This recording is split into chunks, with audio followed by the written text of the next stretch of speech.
नमस्कार विद्यार्थियों, वंदे वाणी हिंदी साहित्य चैनल में आप सभी का स्वागत है। हमारे टॉपिक चल रहा था अलंकार।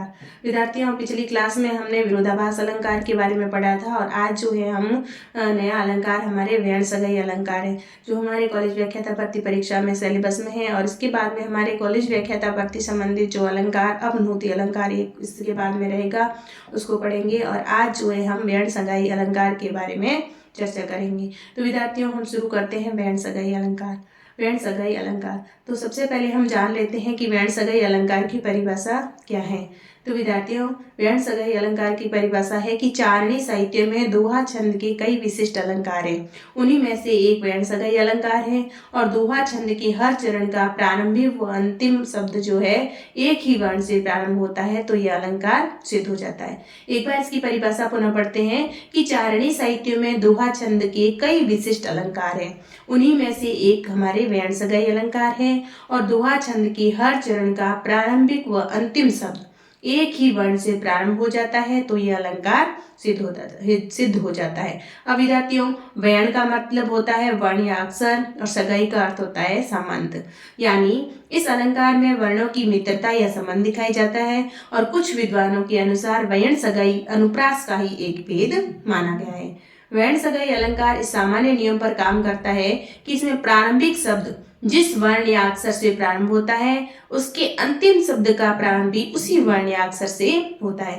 विद्यार्थियों, यह जो है व्यंग्य सगाई अलंकार के बारे में जो सामान्य नियम बताया, इसको हम पुनः पढ़ेंगे कि सामान्य नियम पर काम करता है। इसका नियम क्या है कि इसके प्रारंभिक जो शब्द, जो भी दोहा शुरू होगा, उसका जो प्रारंभिक शब्द होगा, जिस वर्ण या अक्षर से जो शुरू होता है, उसका अंतिम जो है शब्द या शब्द प्रारंभ होगा, वो भी उसी वर्ण से होगा या उसी अक्षर से होगा।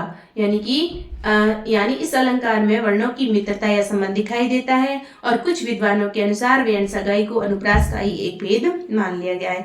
व्यंग्य सगाई अलंकार इस सामान्य नियम पर काम करता है कि इसमें प्रारंभिक शब्द जिस वर्ण या अक्षर से प्रारंभ होते हैं, उसके अंतिम शब्द का प्रारंभ भी उसी वर्ण या अक्षर से होता है।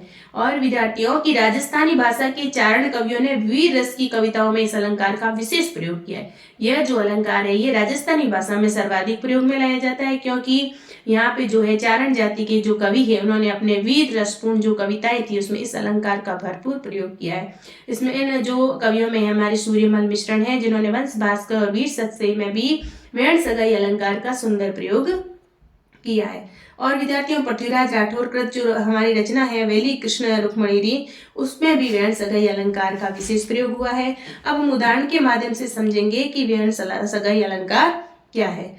व्यंग्य सगाई वालिया पेखी जे रस पोस, वीर हुताशन बोल में दीजे ने किए दोष। यहाँ पे जो है व्यंग्य सगाई अलंकार के बारे में कहा गया है कि व्यंग्य सगाई वालिया पेखी जे रस पोस, वीर हुताशन बोल में दीजन ने की न दोष। देखो, इसमें क्या होता है कि व्यंग्य सगाई अलंकार के नियम के उपयोग से सामान्यतः रस की पुष्टि होती है।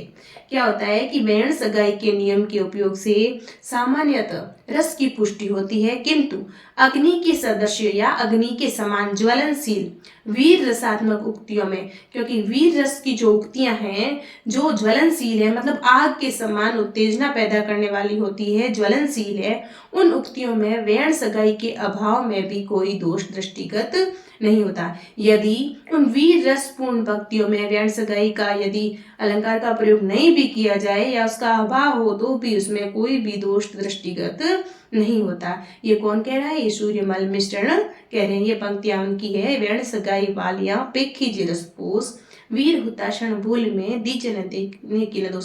यहाँ पे देखो विद्यार्थियों, वयण में क्या है? वह है। और व्यंग्य सगाई वालिया, वापस अंतिम जो शब्द है उसमें क्या है? वह आया है। यानी कि शुरुआत में जो वर्ण आया है, उसकी अंतिम पंक्ति में, अंतिम शब्दों में भी वही वर्ण आएगा।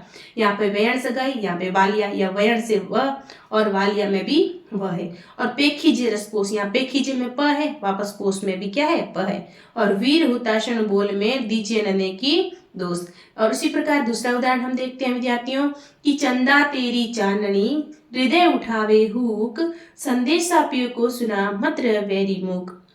यहाँ पे क्या होता है विद्यार्थियों, एक विरहिणी नायिका है जो चंदा से कहती है, जो चंद्रमा से कहती है कि हे चंदा, तेरी चांदनी जो है मेरे हृदय में हूक उठा रही है, मेरे हृदय में विरह की अग्नि को प्रज्वलित कर रही है, क्योंकि मेरा जो प्रिय है, मेरा जो प्रियतम है वो यहाँ पे नहीं है। तो क्या कह रही है विरहिणी नायिका कि ये चंदा तेरी चांदनी हृदय उठावे हूक, मेरे हृदय के अंदर एक ऐसी हूक पैदा करती है कि तू ऐसा कर चंदा, तेरी चांदनी के साथ तू जा और संदेशा पियो को सुना, मेरे जो है प्रियतम है जो दूर देश में रह रहे हैं उनको ये संदेशा सुना, और कहे कि तेरी जो प्रियतमा है वो विरह की अग्नि में जल रही है, उसके हृदय में जो है विरह की हूक उठ रही है।